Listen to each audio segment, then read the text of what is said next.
என்னுடைய கடைசி நாள் எனக்கு தெரியும். அது எந்த வருடம் என்று எனக்கு சொல்ல விருப்பம் இல்லை. நேற்று நைட் வரைக்கும் கூட நான் சொல்லிடலாம் நான் நினைச்சிட்டு இருந்தேன். அதை நான் சொன்னேன்னா என்ன ஆகும், கான்சிக்வன்சஸ் என்ன ஆகும் அப்படின்னா, அந்த வருடத்துல ஃபுல்லா நீங்க வந்து என்கிட்ட ரொம்ப ஒட்டிப்பீங்க, என்னவே சுத்தி சுத்தி இருப்பீங்க. அதனால நான் அப்படியே அரெஸ்ட் ஆயிடுவேன். அப்படிங்கிறதுனால அது எந்த வருடம் என்று நான் சொல்ல விரும்பவில்லை. ஒரு புதன்கிழமை, அந்த கிழமையிலேயே சஷ்டி திதி வருகிறது. புதன்கிழமையும் சஷ்டி திதியும் கூடி வருகிற அந்த குறிப்பிட்ட வருடத்திலே, அந்த குறிப்பிட்ட மாதத்திலே என்னுடைய மரணம் நிகழும் என்பதை சொல்லிக்கொண்டு என்னுடைய அதாவது அவரு உணர்ற விஷயம் நான் உணர முடியாது, நான் உணர்ற விஷயம் அவர் உணர முடியாது. அதே மாதிரி ஒவ்வொருவரும் தம்மில் ஒரு உணர்வு இருக்கும். அந்த உணர்வு இறைவனுக்குள் உருவான ஒரு அறிவா அல்லது அதை அடக்குவதற்கு இறைவன் படைத்த ஒரு அறிவா, அது அவங்களுக்கு தான் தெரியும். அது என்னன்னு கூட தெரியாது. இருந்தாலும் அது யோசனை பண்ணி பார்த்தா, நான் சொல்கிறத வச்சு யோசனை பண்ணி பார்த்தா புரியும். ஸோ எல்லோருக்குமான மாம்டேடு, உலகின் மக்கள் அனைவருக்கும் மாம்டேடு வந்து தமிழ் தான் வாழ்கிறாங்க. அதனால அவங்க திரு தமிழ் வாழ்க, வாழ்க திரு தமிழ் சகோ வணக்கம். அதாவது அவங்க என்ன சொல்கிறாங்கன்னா, என்னையை பொறுத்த வரைக்கும் சொல்கிறாங்க, நம்ம தூங்கிறதே ஒரு மரணம் தான்.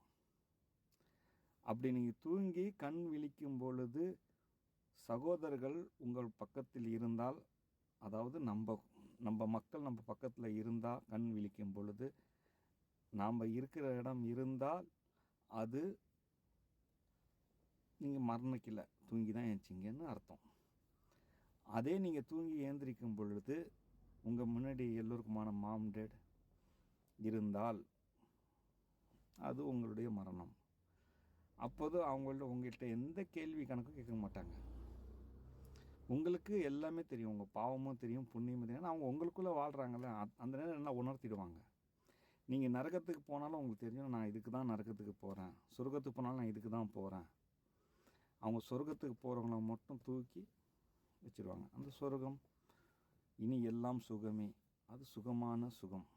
அது பற்றி யோசிக்கவே தேவையில்லை. ஏன்னா நம்மளுடைய யோசனை ஃபுல்லாக நரகத்துலேருந்து தப்பிக்கணும் அப்படின்ற ஒரு விஷயந்தான் இருக்கணும். அப்போ எப்படி, ஏன்னா நரகம் வந்து நிரம்பி இருக்குது. அது எப்போல்லாம் நிரம்புதோ அப்போல்லாம் வந்து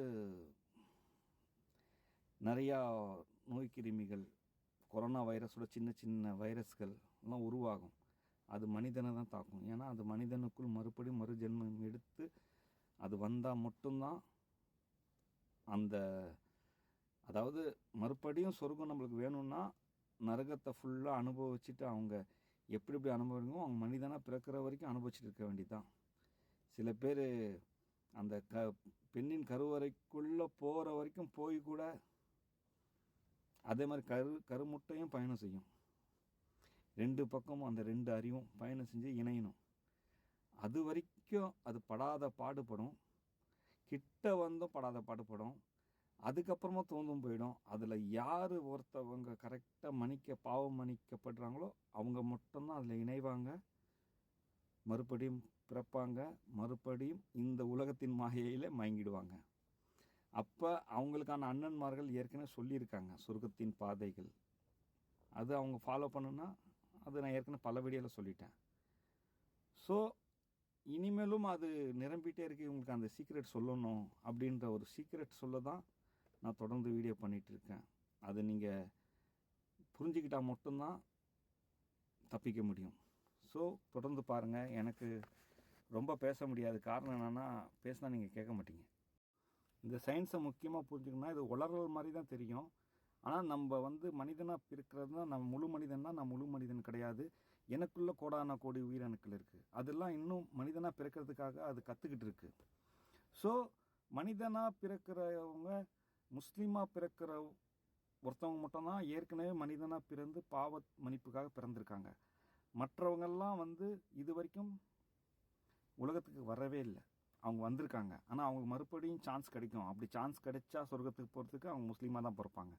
ஆனால் முஸ்லீமாக பிறந்தவங்களுக்கு சான்ஸ் கிடையாது, இதுக்கப்புறம் சான்ஸ் கிடையாது. சொர்க்கத்துக்கு போகிறதுக்கு. அதனால நீங்கள் வாழ்கிற காலத்தில் தான் நீங்கள் சொர்க்கத்தை தேடிக்க முடியும். அதனால தான் உங்கள் இடத்துல உங்கள் மதத்தில் மட்டும் ரொம்ப தெளிவாக சொர்க்கத்துக்கான பாதையை காட்டப்பட்டிருக்கு. ஆனால் உங்கள் இதுலேயும் நிறைய மாற்றங்கள் ஏற்படணும். அது வந்து நான் பின்னாடி சொல்லுவேன். ஸோ நீங்கள் மத ரீதியாக சண்டை போடாதீங்க, பிரிவுகள் ரீதியாக சண்டை போடாதீங்க. உங்கள் இடத்துல தொழுகையை மட்டும் ஃபாலோ பண்ணிங்க.